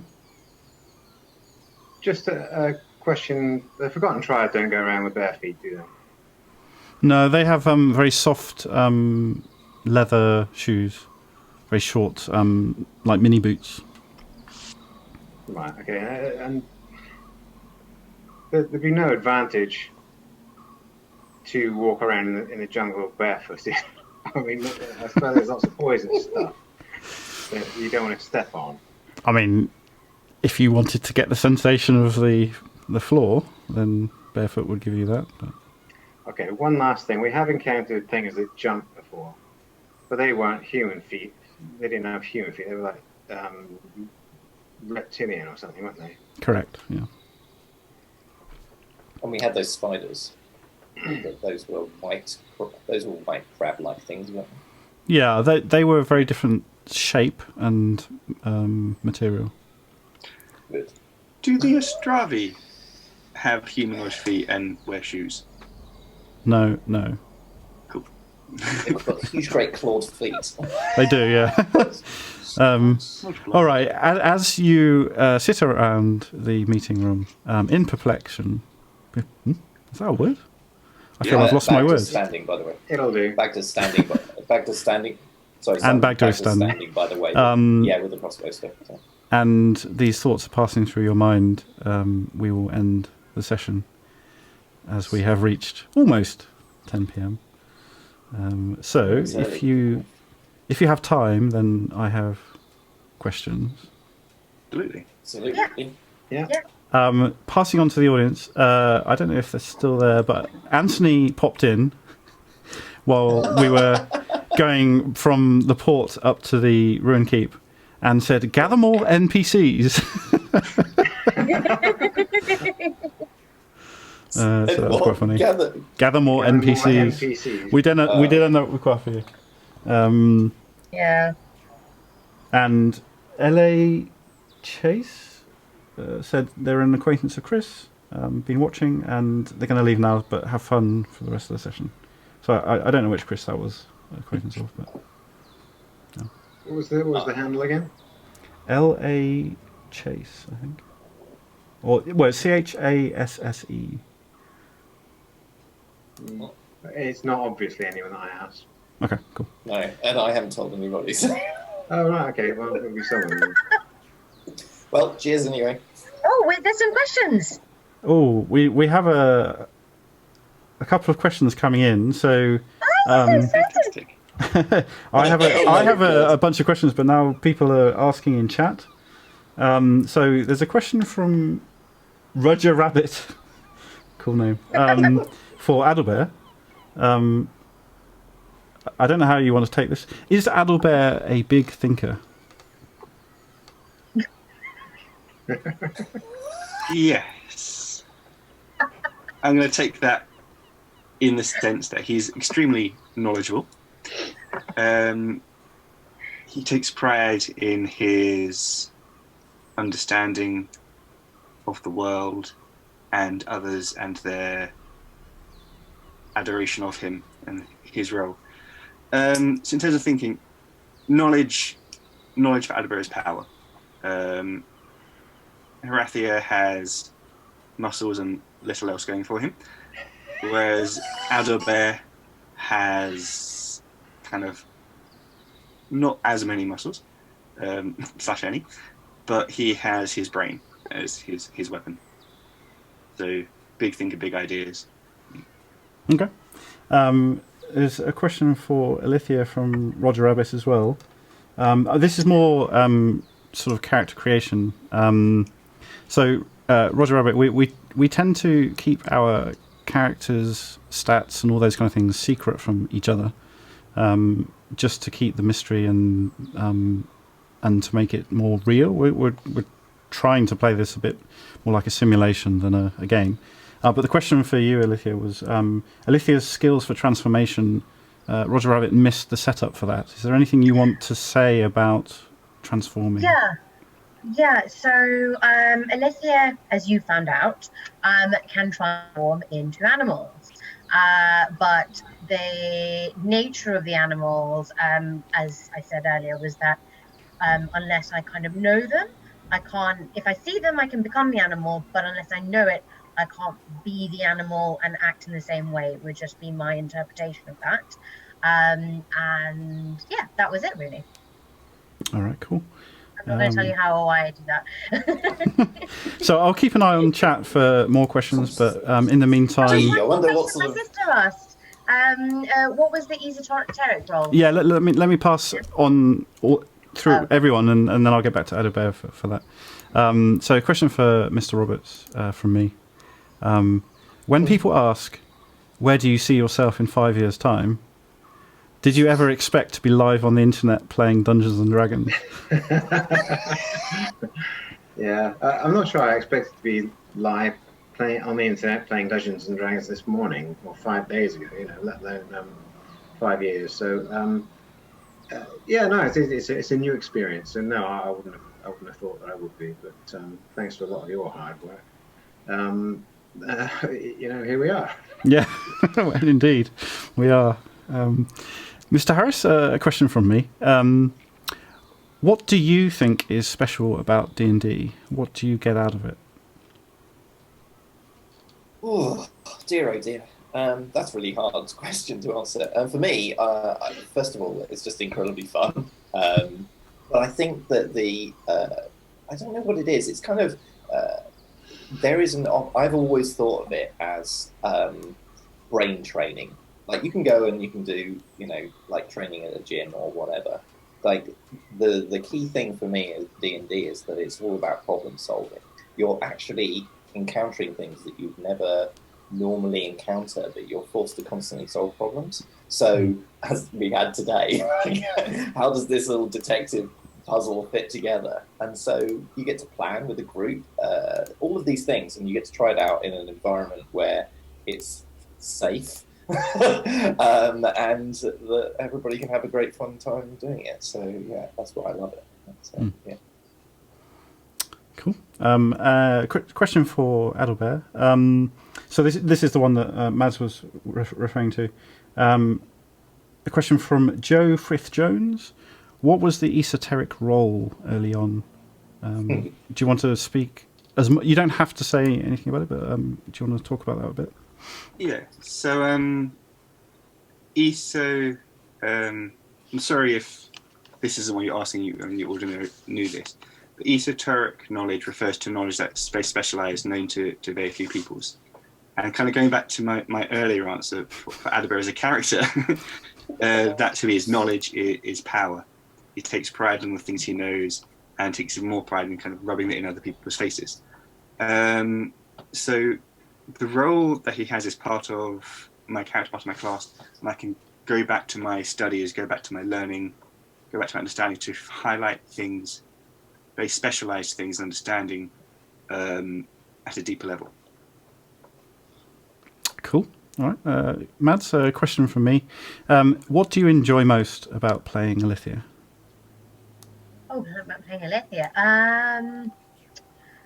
I think because Alithia is quite naive and childlike and chaotic. Like, I don't think you get to do that very much as an adult. in the world that we live in. And it's really nice to just kind of, you know, I'm going to swear a little bit, but like essentially, well, what if I were to like fuck it and do whatever I wanted? What would that turn out like?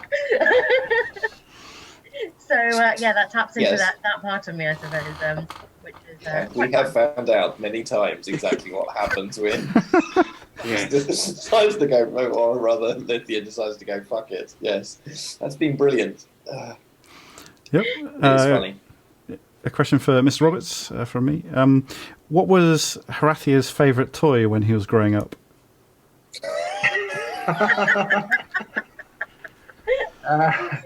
Please be cuddly bunny. Please be cuddly bunny.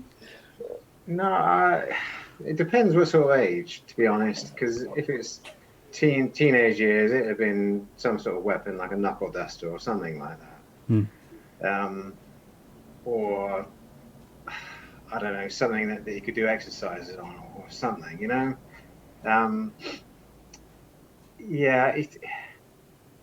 For anyone who knows him, he doesn't carry stuff around for sentimental reasons. You know, he's bristling with weapons, but he hasn't got like any sort of necklaces or keepsakes or, you know, any adornments. It's just not what he's about. So it would have had to have been practical, useful, or important. And I reckon it was probably something like a knuckle duster. Or a spade. Yeah. I can imagine 6-year-old Horathi kind of unwrapping my first guillotine together. Yeah, it's like, I'm going to put down this like mucky blanket that I've been carrying around all the time and then just switch it out for a knuckle duster. Brilliant. All right, we're getting quite a few. Oh, okay. Joe Frith Jones is signing off now. Thanks for stopping by. I hope you enjoyed it. Yeah, I hope to see you next week. So there's another question for Horathia, but I'll keep that for the next rotation from Fitzakali. It's a good question. Question for Mr. Harris. Zamar came across as being a little bit paranoid. Is that a character choice or just a consequence of playing in my campaign? That's chicken and egg there. It's like, which came first, being paranoid in Simon's campaigns or just choosing a character that might survive longer? Maybe. No, I mean, Zamar is essentially a very naturally paranoid character, as you will find out. His background has put it in various perilous positions, and he spends most of his time in dismay at the lack of forethought that the rest of the party decide to put into going anywhere. So it was no surprise that Zamar did not go down to C3. It's like, why put yourself in danger if there's the slightest possibility of being, I don't know, run through with a sword by something just to make something up off the top of my head? Yeah. Yeah. So, Zamar's naturally paranoid. All right, question for Matt from me. Adalbert clearly likes to stand out, but how does he feel about other extravagant people? Are they competition?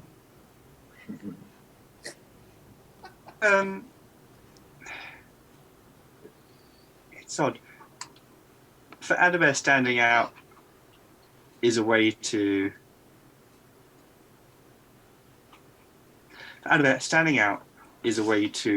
hide behind wonder and excitement. So other people aren't necessarily competition, more of kind of adding on to that elaborate story and sense of self. And also, the good thing about fantastic, elaborate people is they're like reminding each other of how fantastic and elaborate they are. So when he goes to these parties, naturally they're all like, "Oh, Adalbert, you wonderful person." He's like, "Yes, I am." So in that sense, it's actually quite reassuring for him. Does he return the thing and say, "Oh, you're wonderful too"? Or No, he just smiles. Yes, I am. Oh no. All right. A question for Mads. What's Alithia's favourite flower, and what is her favourite combat spell so far? Right. So favorite flower. I don't think she has one. She likes everything from beautiful, sweet-smelling jasmine and roses to corpse plants, because it's all part of the same sort of, the amazing kind of power of nature and all the different ways in which it manifests itself. It's all amazing to her. These cute cuddly bunnies are awesome, but so are these kind of ugly, quite chitinous creatures. I can't think I can answer that. In terms of favorite spell, it's really kind of dependent on the situation. I don't want to give too much away for the viewers because they haven't seen me do anything. Oh my god! No, that's fair. That's a good point. Yeah. So let's say some spells get used more than others. Indeed. Especially this campaign. Well, I look forward to seeing that happen next session. As long as I'm nowhere near. Yeah. All right. So, Mr. Roberts, a question from Fixacally in chat. Harathia is an interesting character. What experiences have made him this way? Ooh. I'm not going to go into too much detail on that. Let's say though he had a rough childhood, and he hasn't grown up in comfort and love and understanding. So I don't want to give too much more than that, but he's at home in a gang, and that's indicative of his formative years. Right, cool. Question for Mr. Harris from me. Zaymar already seems to have a lot of influence over the gang. If he were running it, what would he change? Oh my goodness. Where to start? How about lots of preparation and planning, and no rushing into combat, etc., etc. Yeah, it's he would spend a lot more time planning things out. Is pretty much all it would take. Yeah, he despairs at the lack of I don't know, future given the time, he would go and investigate everything and make sure it was utterly safe before even going in there. So that sort of thing. So yes, but at the same time, he doesn't even entertain a notion like that. The idea that Zaymar would be, even though he has a lot of influence in the group, apparently, he would never take a leading role because, well, people always go for the leaders, don't they? So he's much more happy standing just to the left and behind of Harathia's shoulder. Yes, that's his favourite spot. All right. So I actually did a slightly different order in the questions. So I'll finish asking in the order that I originally prepared. So Mads, question for you. If Alithia were running the gang, what would she change? Oh my goodness. So much. Probably not be as mean. Probably a lot more pastries. Probably I don't know. What else would she do? Would she change in the gang? I think circle time with everyone, just to make sure, checking in, make sure they're all okay. What else would she do in the gang? I think it would be more free. Huh? Probably make everything free. Well, no, well, I don't think she'd make everything free for others, for everyone. But I think it would be more about like shared purpose and like how to move forwards in a way that's kind of beneficial for all the people that are around, being supported, etc., etc. That sort of thing. Which probably the gang already does. It's just Lithia probably doesn't see it from that side. Well, your answer has found heart in the audience. So Crash Cat 69 said, "More pastries is awesome. Should be always that." Yeah, I have to agree. I think there should be more pastries for everyone. Final question for Matt. The gang is too small for Adalbert, of course. If he were running the world, what would he change?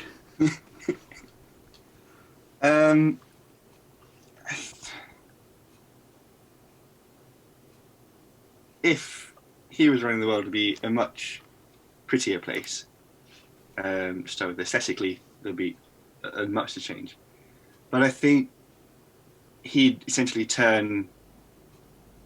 I'll limit myself to the gang for now, before kind of building up to the world. It wouldn't be a gang. It would be a university or a library. Just learning and studying going on, with a great big statue kind of Adalbert outside. Probably with a flame coming out, lighting the way.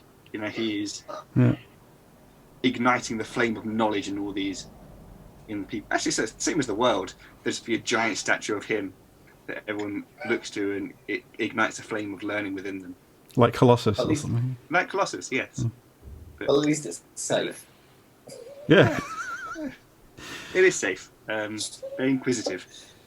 The light in the darkness. Yes. Healing them out of their ignorance. Yeah. All right, cool. Knowledge upon all. Whether they like it or not.